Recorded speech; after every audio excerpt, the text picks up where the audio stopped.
On the day of the earthquake, my husband abandoned me and flew to another city to find his crush. I was buried under the rubble, sending him a message. Henry, there's an earthquake. I'm buried underground. It's so dark. I'm so scared. After being rescued, I sent him 2 more messages before throwing my phone into the ruins. Henry, I can't hold on anymore. It's a good thing you're busy with work. Otherwise you would have died here with me and our child. You being safe is great. It was all intentional on my part. I deliberately wanted him to think I was dead. I deliberately wanted him to repent day and night for me and our unborn child. I want him to cry tears of regret, wishing he had acted differently. When the time comes that I can't hide it anymore, I'll walk up to him and tell him I want a divorce. The 2nd year of marriage with Henry. His crush returned from abroad. I was the one who went to pick her up with him. I watched as the girl with long black hair, wearing a white dress and a slender figure, tearfully threw herself into his arms, like a bird returning to its nest. Henry, I finally see you again. And Henry, his body stiffened for a moment. Then he reached out and gently touched her head. There, everything's fine. I stood by their side, feeling like a redundant mistress. After hesitating for a moment, I reached out and grabbed Henry's hand, forcing a smile. Okay, now that she's been picked up, let's go. It was only then that she seemed to notice me for the first time, leaving Henry's embrace.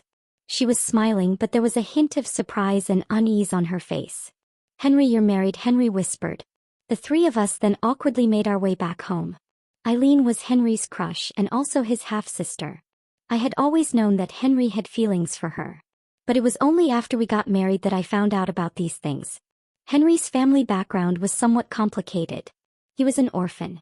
His biological parents died in a car accident when he was 9 years old, and after that a friend of Henry's father, who happens to be Eileen's father, adopted him. Thus, the story of Henry and Eileen finally unfolded. Henry had been a secluded child since he was young, silent, introverted, and exuding an air of keep away from me due to his childhood experiences. Eileen, on the other hand, lived in luxury and happiness, innocent and carefree, like a little sun slowly warming Henry and bringing warmth to their home. Of course, Henry never mentioned anything about his relationship with Eileen to me, but when I let Eileen into our home, where Henry and I had lived together for 3 years, and saw her curiously looking around, touching things here and there, I knew my guess was probably correct. At night, when I was cooking, Henry brought back some beef and onions, asking me to make a steak. He said, Eileen loves steak. I lowered my eyes and remained silent for a while. Henry was not a very attentive person. We had known each other for 8 years, during which I pursued him for 5 years, and we had been living together for 3 years. But even so, he would sometimes forget my preferences. He even forgot that I was allergic to onions, but he remembered Eileen's preferences very clearly. Even though she had been abroad for 6 years, I bit my lip and asked, Henry, did you forget? I'm allergic to onions. I get a rash all over my body if I touch them. He seemed dazed for a moment and then smiled, pushing me out of the kitchen. I'm sorry, Haley. I didn't know about your onion allergy. We never have onions on our dining table. Could you wait outside for a while? I'll prepare dinner tonight. In fact, Henry and I had eaten onions once before 3 years ago when I had just won him over. That day my whole being was immersed in joy, and during lunch he ordered a curry dish and I unknowingly ate some. It was also the day he took me to the hospital, but it had been too long ago. He probably had forgotten. I nodded quietly without saying a word. Eileen was still in the living room, and I didn't want to make the atmosphere too tense. During dinner, perhaps because of the earlier incident, Henry kept serving me dishes. The shrimp today is quite good. I ate slowly, and when I looked up, I saw Eileen also passing me a shrimp. She glanced at Henry, then at me with a gentle smile and a natural gesture. Sister, have some more shrimp. Brother's shrimp is the most delicious. It felt as if I were the guest in this house. Eileen stayed with us at home. Bringing her to our home was Henry's idea. 3 days ago, Henry suddenly told me that his sister, who had been living abroad, was returning to the country. He said she had been having a tough time these years, alone abroad, betrayed by her boyfriend and diagnosed with depression by the doctor. As he spoke, his lips were tight, his eyes deep with a hint of despair. I couldn't help but feel some pity as I looked at him. So when he said she was coming back alone, didn't want to go home or let her parents know, and wanted to stay with us for a while, I agreed without hesitation. Back then, I didn't know that his so-called sister was actually his crush for so many years. It wasn't until I saw Eileen's face at the airport that I suddenly realized I had seen her picture before. On Henry's bookshelf he had her photo tucked in a book. She was the moonlight he had cherished in his heart for years. At night, thoughts of Henry and Eileen kept me wide awake. Henry held me from behind, his warm breath tickling my ear. "Can't sleep," I nodded, then heard a sigh. Stepping out of the room, I found Eileen standing in the living room. Tears streaming down her face amid the scattered ceramic pieces on the floor, trembling slightly. The broken pieces on the floor were our ceramic dolls made by Henry and me at a pottery store. That day I made his figure and he made mine. It was only natural for us to get together. I had treasured it as a token of our love, even inscribing Henry and Haley together forever on the base of the doll. But now it was shattered. I frowned at the scattered ceramic pieces while Henry's gaze was on Eileen. Eileen looked so beautiful when she cried. Her slightly reddened eyelids invited sympathy from anyone who saw her. It was just a pair of ceramic dolls. Not a big deal. No need to cry. He sighed softly, then pulled her to sit on the couch, furrowing his brows. "How could you be so careless? Your foot is scratched. Leave me alone," cleaning up the ceramic shards like a maid. Eileen sat on the couch, furrowing her brows, tears welling up in her eyes, looking helpless and pitiful. "Sister, I didn't mean to, She spoke with shaking hands, unable to finish a sentence before bursting into tears, as if recalling something deeply saddening. Seeing this, I said nothing and went to the balcony to fetch a cigarette. Eileen always called me sister. While Henry was cooking in the kitchen, Eileen and I sat in the living room, with her addressing me as sister, inquiring about the details of Henry and my life over the years. I corrected her. "I am married to Henry, so we are family now." Without a word, she picked up a cat-shaped pillow from the sofa, smiling at me in amazement. "Sister, look at this. I gave this to brother Henry before I went abroad. Never thought it would still be here." My brows furrowed instantly and my stomach churned. I held the cigarette in my hand but did not light it. Henry disliked women who smoked. The type he liked has always been like Eileen. Black hair, white dress, clean and fragile. Perhaps I had been standing on the balcony for too long as Henry came up to me, taking the cigarette from my hand. "Don't smoke, it's not good for you." I didn't intend to smoke anyway. I was pregnant, couldn't smoke. He didn't know yet. "What about your sister?" I asked him. He gestured towards the room. "She's asleep in there." I persisted. "Don't you need to keep her company?" "What?" He was taken aback. I chuckled and asked him how long Eileen would be staying with us. Looking at him, I made a rare confession. "Henry, I don't like your sister. You know, when I was pursuing you back then, there was a time when you got drunk, hugged me and kept calling out for Eileen. At that time I didn't know who you were calling, but now do you really just see her as a sister?" "Henry, ask her to leave. She leaves or I will, you choose." Henry looked at me for a long time with a complex expression, then sighed deeply. "Haley, what happened just now? Eileen didn't mean it. She has depression, her emotions are not very stable. Can you understand her a bit? I know this request is unfair to you, but Eileen's parents, including Eileen herself, have been kind to me. Bringing her to our home was not for any other reason. The past is in the past. Now I truly see her as just a sister. I have you, don't I?" Henry made me believe him. I looked at him, reminiscing about many things. We met in high school, Henry and I. In high school, Henry was very good-looking and a good student, but not very likable because he was too reclusive. He would always sit in the back row of the classroom, leaning against the wall. It was the darkest spot in the whole classroom. When he sat there, it became even darker, as if no light could penetrate there. But I liked him a lot. I felt like we were very similar. Henry was transferred to my class. It was high school senior year, a crucial year, and not many students would transfer schools, but he did. Throughout that year I never saw his parents. Of course, I never saw mine either. My parents got divorced when I was very young. And both of them didn't want me. They fought in court, and the judge ultimately granted custody to my father. Shortly after their divorce, they both started new families and I became the extra one. I suspected that Henry's family situation must be similar to mine, or maybe even worse. After all, my father, though he neglected me, was not stingy with money. But Henry, even with the heavy workload of senior year, often worked part-time at a milk tea shop outside of school. It broke my heart. Besides, I knew that Henry was actually a very gentle person, though he appeared aloof. There was a time when I had an argument with my father, and I was crying alone in the garden behind the school library. He passed by me without saying anything, quietly leaving a pack of tissues beside me. I remember it was dusk with a gentle breeze. The golden sunlight shining on him made even his hair shimmer. I think that was the moment I started to like him. Later, I took the same university entrance exam as him. I started pursuing him. I did my best to treat him well. For 4 years in university, Henry rarely went home. Even during holidays and breaks, he stayed at school alone. I stuck around him, insisting on celebrating festivals with him. I spent Christmas days and birthdays with him one after another. He liked girls with long hair and white dresses. So I grew out my short hair, which I had kept for years, and wore the dresses he liked. He enjoyed home-cooked meals, saying they tasted like home. So I learned to cook them and served him. I did a lot for him, but as I did more, I realized that many things had already been done for him. There were too many traces of another girl in his life, but it didn't matter. I never gave up. If someone had done it, I did it better. Even better, until no one could do it better than me. No one had treated me well in my life, so I tried my best to treat him well. I pursued him for 5 years and finally I got what I wanted. But now that girl has returned, even if you can guarantee that you only see her as a sister. What about Eileen? Can you be sure she has no other feelings for you? This time he remained silent for a long time. Finally he said, "No, it's over." Henry assured me that no matter what, he only sees Eileen as a younger sister. He said he had already shown her some apartments, and in a few days when Eileen felt better and he found a suitable place, he would send her away.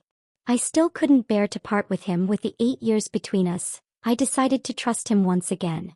For these 8 years between us and for the child in my belly who has yet to be born, I subconsciously placed my hand on my belly, then quickly withdrew it. Henry, it's your own words. Don't lie to me. If you deceive me, I assure you, you'll regret it. I will make you regret it. The day Eileen moved, it was cloudy. Together, Henry and I accompanied her to the new house. She had a lot of things and it took nearly 4 hours just to clean and pack her luggage. By the time we returned, it was already raining as soon as we got home. Henry received a phone call from her. I didn't know what was said on the other end of the line. I watched Henry hesitate for a moment before responding. He hung up the phone, walked around her former room, then grabbed an umbrella and hurried out. She had forgotten something and I offered to take it to her. It was pouring rain outside. Should we go now? Her lost items were important and needed immediately. I nodded. Then I suggested that I go with him. He looked at me, smiled, pulled me into his arms and kissed my cheek. Don't worry. I'll be back as soon as I deliver these things. I didn't insist any further, even though I wanted to go with him. But now I was pregnant and I couldn't be so stubborn. I sat on the couch for a long time, poured myself a glass of warm water. Let it cool down slowly, and Henry hadn't returned. I only received a message from him. "Haley, the rain is heavy now. I'll stay here for a while and come back when it calms down. When I return, I'll bring you the cake you love the most." I stared at the message for a long time. I replied, "Okay," then stood up. Eileen's house door wasn't locked. She had left a small gap through which I could see the warm light inside, but I didn't have the courage to push it open. The corridor was dim through the door. I could hear the sobbing inside. Eileen was crying. I could hear the crying in her voice. "Henry, I miss you so much. In the years that I've been abroad, I've been thinking of you every day and every night. Don't you miss me?" My hand on the door handle trembled. "Eileen, you're drunk. Let go of me. Stop messing around." Then I heard the sound of a bottle of alcohol falling to the ground. Henry seemed to push her away. "No, I'm not messing around. You were the one who said you liked me first. You were the one who said you wanted to be with me all the time. Do you still like me?" "You must still like me," I asked Haley. "The day you two were together, you found out about my relationship from my dad. You got mad because I was with someone else. That's why you agreed to her, right? Answer me." After a long pause, I finally heard his answer, tinged with weariness. "So what if I did? It's all in the past, me." My heart sank to the bottom of a valley in an instant. I stood there frozen, my body cold, but my heart pounding as if it wanted to jump out of my throat. Then all the sounds in the room disappeared except for a muffled groan. I was very familiar with that kind of groan. Back in the days, I used to love kissing Henry's neck while he was reading a book. And then he would make that kind of groaning sound. They were kissing. To be precise, Eileen was kissing him. But what about Henry?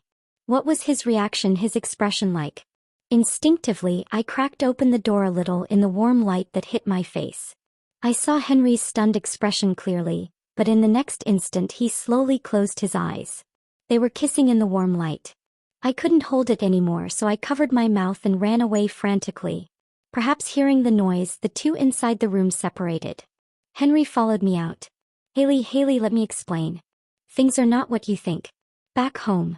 Henry tried to explain to me over and over again, and I locked the bedroom door, feeling dizzy inside. He was outside trying to explain. He said it was all a misunderstanding because Eileen was drunk and emotionally unstable. That's why he stayed there to accompany her. He said everything was a mistake, all because Eileen was drunk. The words he said to her were a misunderstanding. He just didn't want her to keep bothering him. Finally he said, Haley, it's all in the past. Have you now? That night I slept alone. I tossed and turned all night thinking.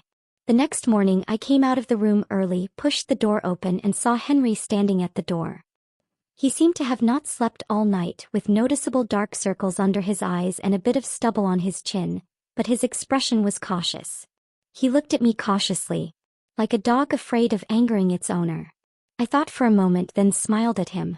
I'm hungry. I want to drink the porridge you cook. Will you cook porridge for me? Upon hearing me say that, Henry was puzzled for a moment, then quickly smiled. He thought I had come to my senses, forgiven him. But I hadn't. I had just given up. I thought a lot that night. I've never been someone who only remembers others' faults. On the contrary, perhaps life has been too bitter from childhood to adulthood. I've always been good at remembering the kindness others have shown me. So when I think of Henry, I always remember the time when I had a fever and he stayed by my bedside late at night holding a damp towel to cool me down. I remember the day he proposed to me on the beach under a sky full of stars, holding me and kissing me. I remember a time when, on the anniversary of his parents' passing, he held me and hoarsely said, Haley, I only have you. Promise me you won't leave me in this lifetime.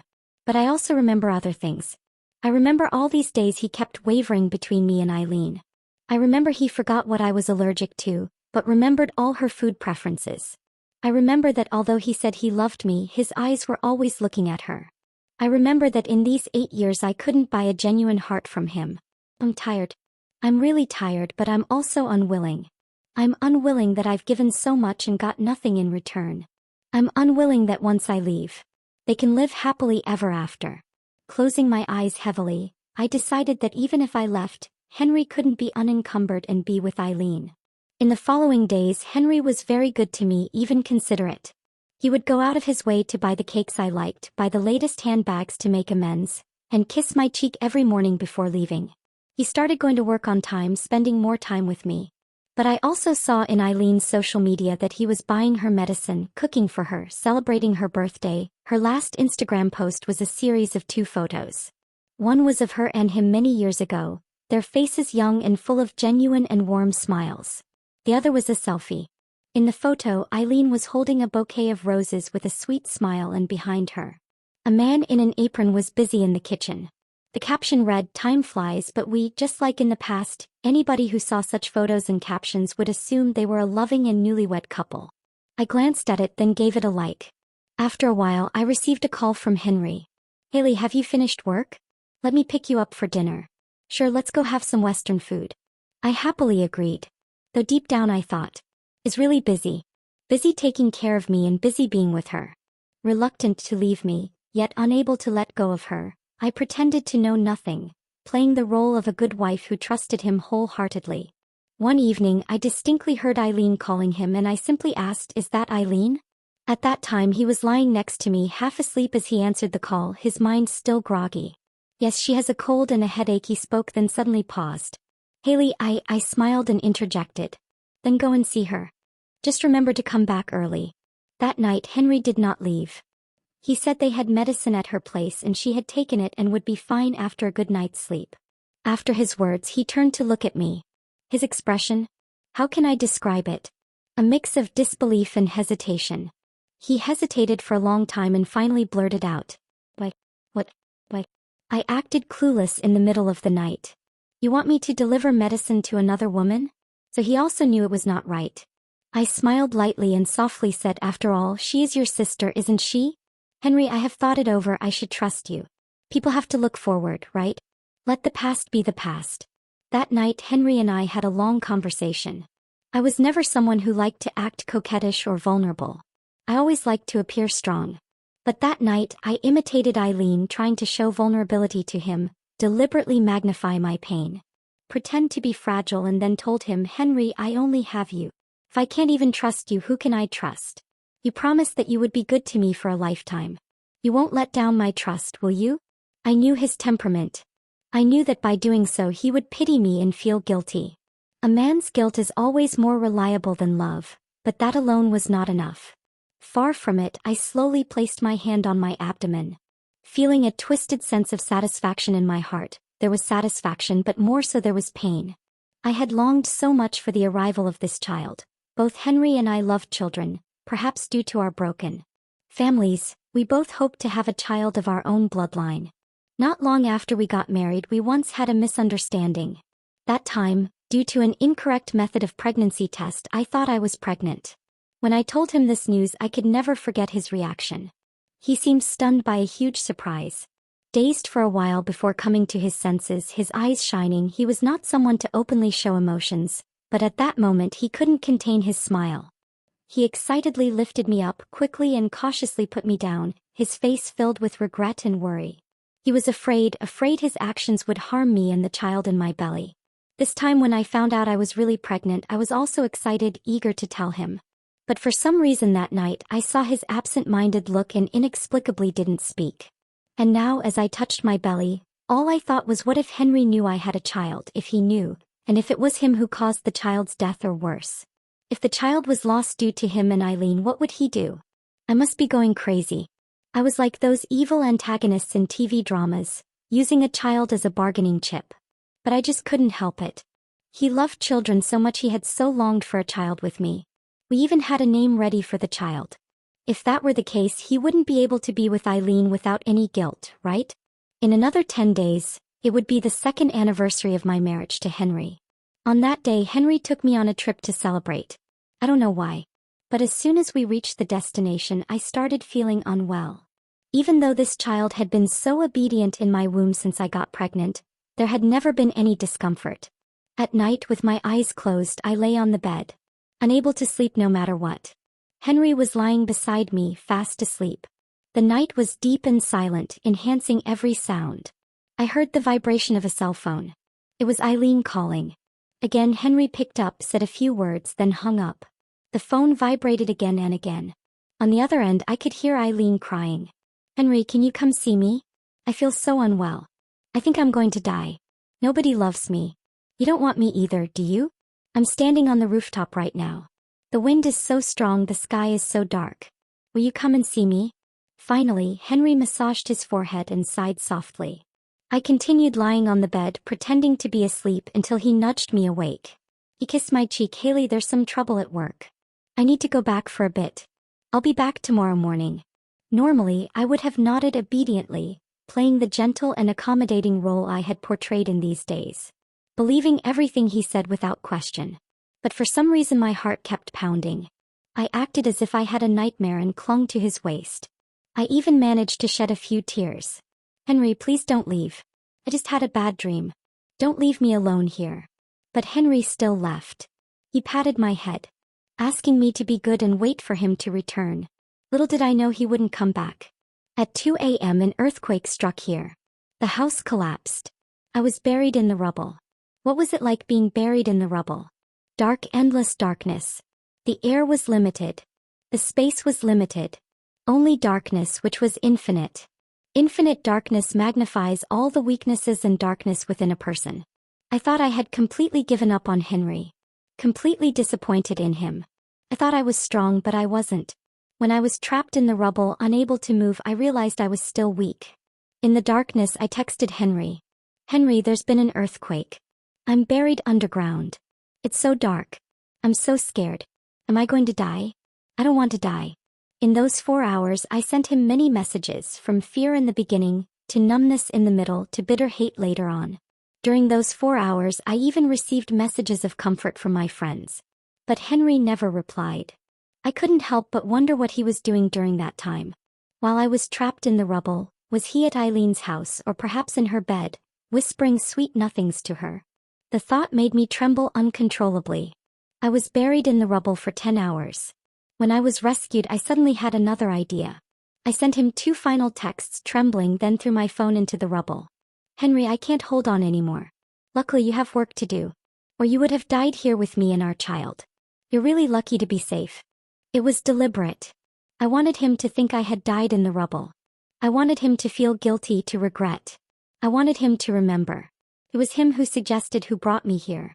It was him who left me here alone for his Eileen, letting me and my child die in a foreign land. And even at the brink of death, my heart and mind were full of him, worrying and celebrating for him.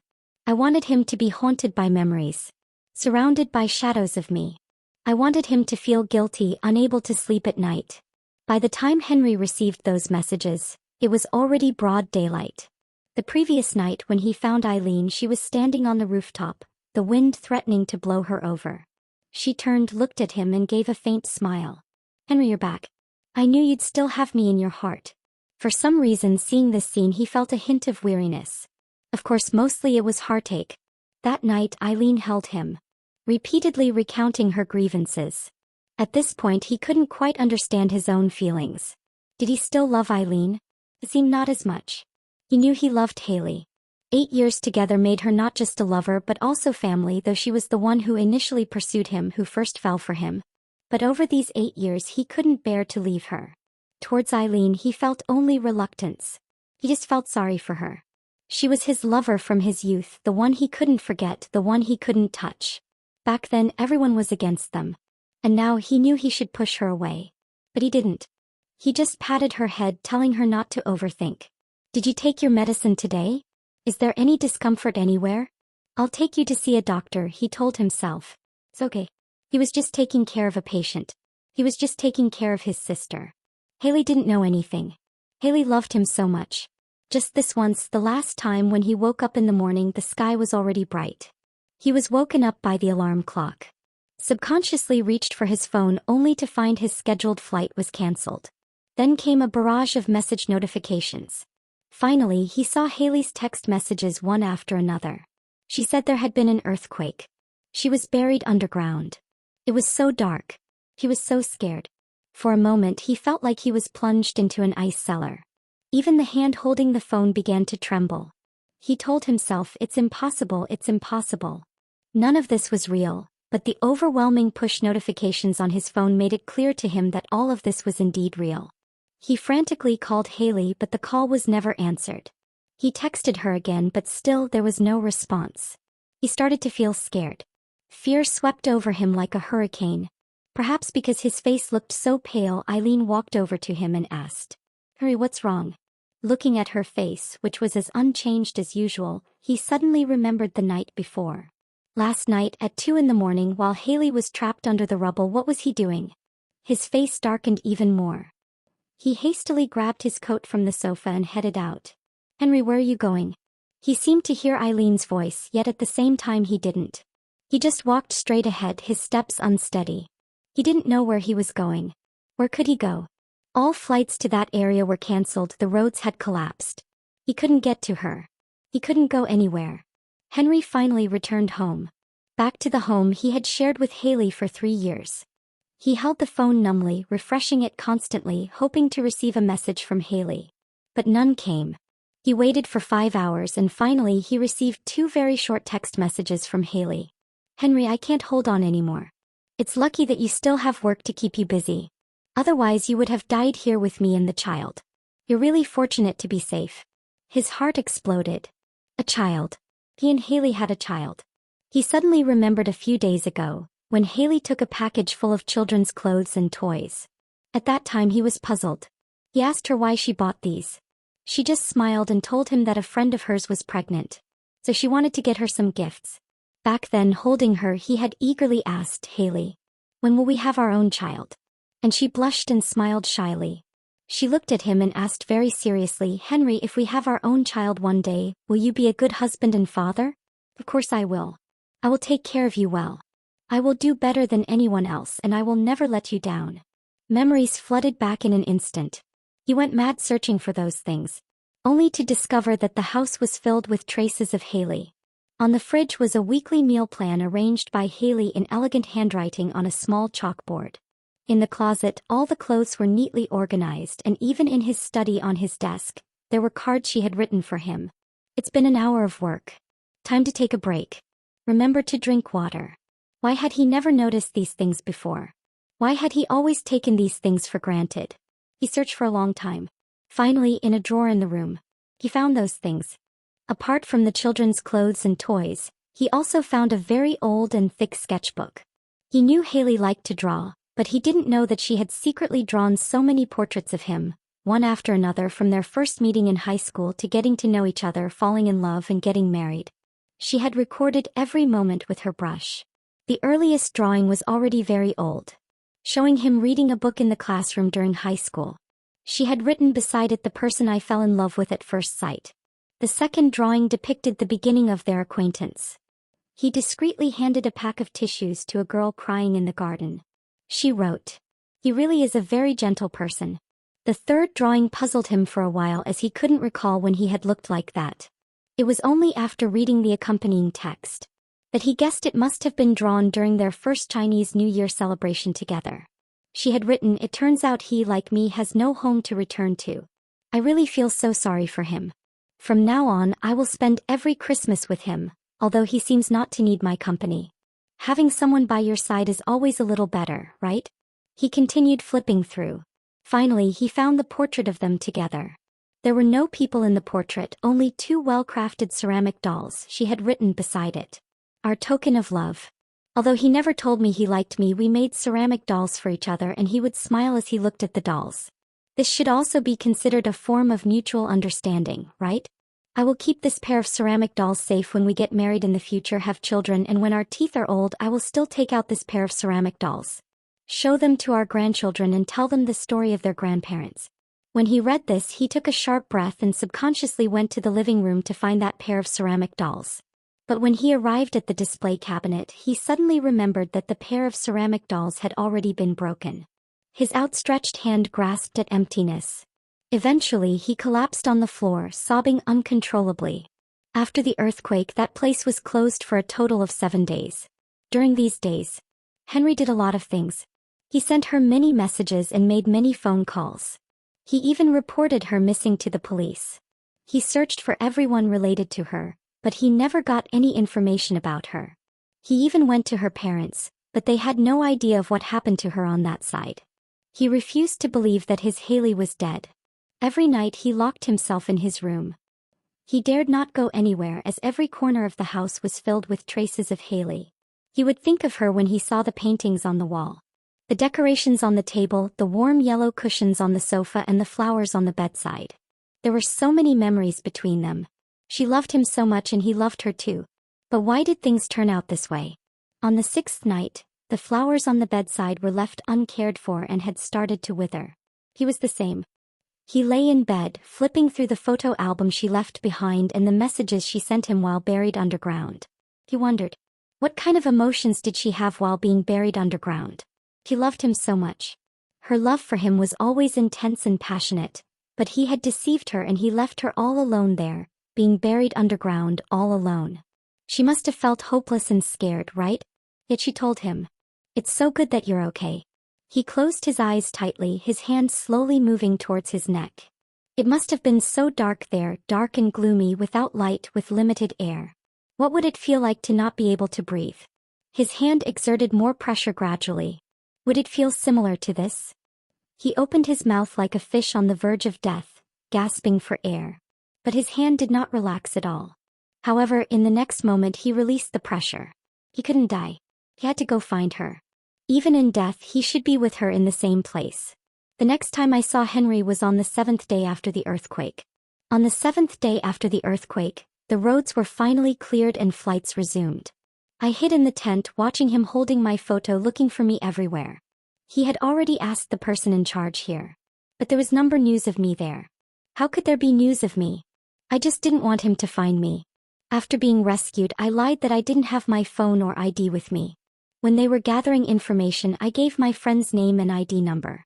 I didn't know how long I could hide from him, but for now, I would hide for as long as I could. I took one last look at his frantic figure and slowly got into my friend's car. He seemed worn out with stubble and uncut hair. But what did that have to do with me? He deserved all this. I hid in my friend's house for a week and finally went out. I went to the hospital for an abortion. When Henry found me, I had already had the operation and was lying on the hospital bed. He looked at me, his eyes suddenly red. Haley. I didn't say anything and silently took out the divorce agreement that I had prepared. Let's get a divorce. Henry refused to sign. I asked him just one question. Henry, what were you doing on the night of the earthquake at 2:30 in the morning when I was buried under the rubble? I knew everything. Sign it. You don't deserve my true feelings at all. He was stunned for a moment, his face as pale as paper. But he still refused to sign. Perhaps he also understood that between us, the feelings had drained away. And there was no child anymore. This thin, flimsy piece of paper with 2 names on the marriage certificate was our final connection. He forced a grin, but his body was trembling. Haley, let's go home. You've just had the operation. Let me take care of you. Lucy pushed him away. Lucy was my friend who came to pick me up after the earthquake, and I had been staying at her house these days. Do you have any shame at all? Haley has made it so clear. Don't you know what you've done?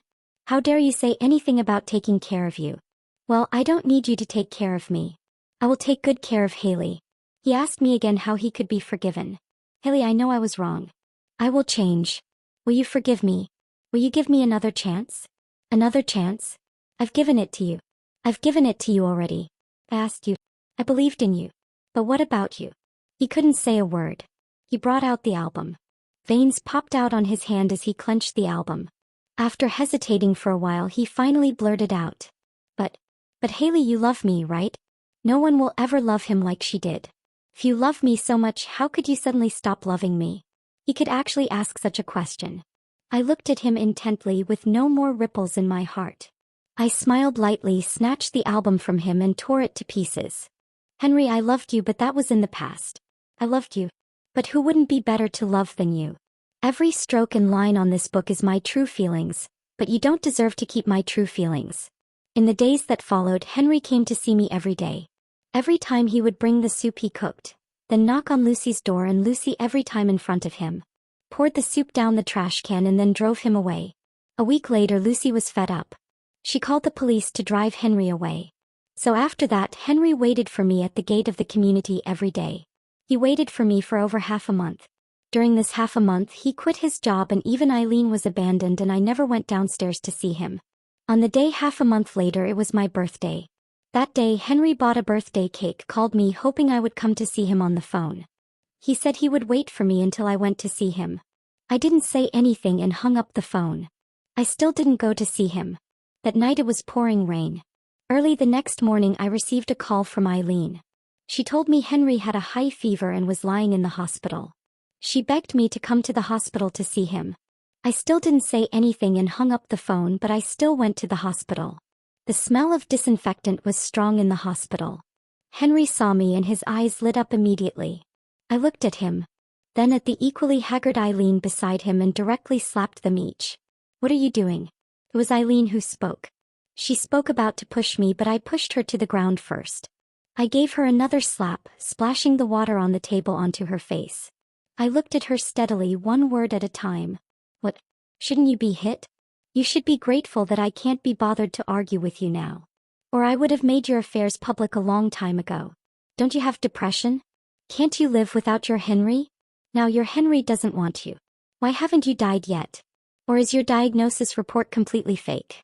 She was struck by my accuracy, turned pale, and dared not speak. I was too lazy to look at her again.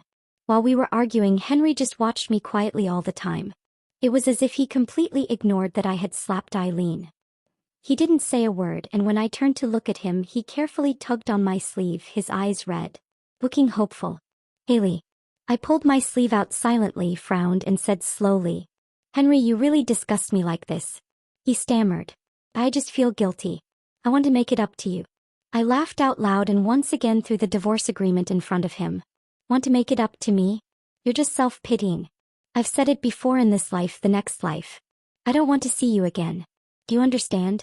No matter what you do, I can never forgive you. Even if you're lying in the hospital dying now. I just feel disgusted. If you really feel guilty, then sign the papers. The light in his eyes finally extinguished. In the end, Henry signed the divorce agreement. I also moved out of Lucy's house. I changed cities, moved to a new home, and started a new life. For the next few years, I didn't see Henry again. However, every Christmas I would receive some inexplicable packages, filled with various jewelry and luxury goods. I returned them all one time. I received a pair of ceramic dolls that looked almost identical to the ones Eileen had shattered before. I smashed the dolls and sent them back. 3 years after the divorce, my career made a major breakthrough and I met someone new. We met at work shortly after getting to know each other. We found that we got along very well and we naturally started dating. He was a very gentle person. Completely different from Henry. He didn't have any messy ex-girlfriends. Since we started dating, he often talked about me. People around him also knew that he was henpecked. He rarely drank and would consciously keep a distance from female friends. Even on social occasions, he would return home on time. Because his girlfriend has him on a short leash. He said, "Haley, I am your boyfriend. I have an obligation to control myself well and give you enough sense of security. Let's continue our relationship naturally and get married." Shortly after getting married, I heard that Henry was not doing well. After your divorce, he was quite depressed, numbing himself with alcohol every day and had been to the hospital several times. On the day you got married, he drank until he had stomach bleeding. That white moonlight of his has always been by his side. But unfortunately, Henry didn't want her company. I heard that she seems to be depressed now for real. A few days later, I received a letter.